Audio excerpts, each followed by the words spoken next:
sent to Brussels. Talk to our international affairs editor, Armen, Georgian, who joins us from there. So, Armen, then after the G7, Joe Biden taking really the same America's back message on there to Brussels, on there to NATO.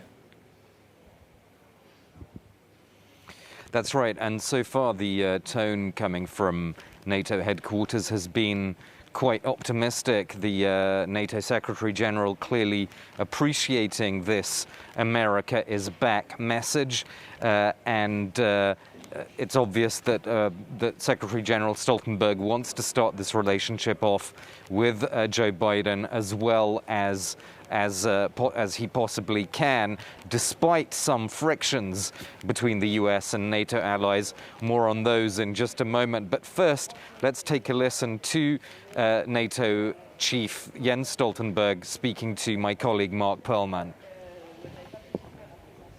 First of all, I would like to welcome the fact that we have a president of the United States now, Joe Biden, who is so committed to the transatlantic bond, the cooperation between North America and Europe in NATO. And I met President Biden on Monday, and he conveyed that very clear message. And not only that, but he also made it clear that the United States is ready to invest more in NATO.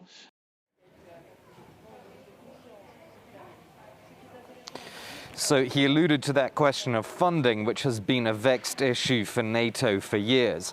Actually, Stuart, if you look at the NATO's own figures, they're saying that there was a slight increase in defense spending across the alliance between 2019 and 2020.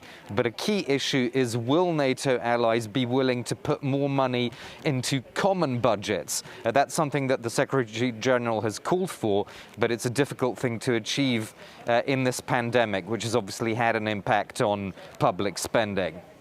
Armen, there are so many different issues that are going to come up at this summit, aren't there? We've mentioned climate change, we've mentioned China, we've mentioned Russia. Also, the US pull out from Afghanistan. That's causing tensions as well.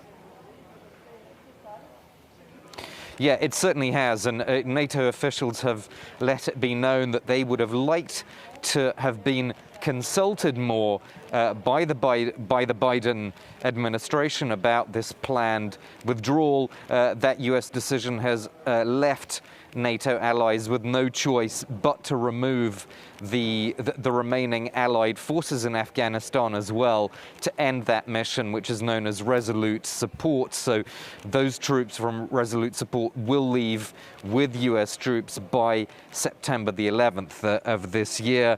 The Secretary General has put a brave face on this decision, saying, well, it was inevitable, we were not going to stay in Afghanistan forever. But the reality, Stuart, is that NATO members are very concerned that not having any troops on the ground anymore will mean that they will have severely reduced intelligence gathering capacities, which is very problematic for counter-terrorism.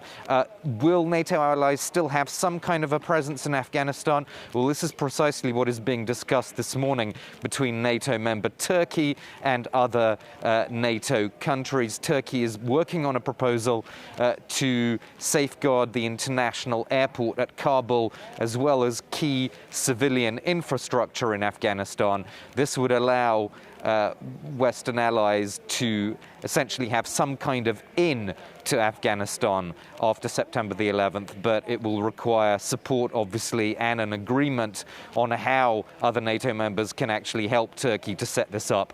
So that is the subject of one of the main subjects of discussion between President Erdogan of Turkey and other NATO colleagues here this morning.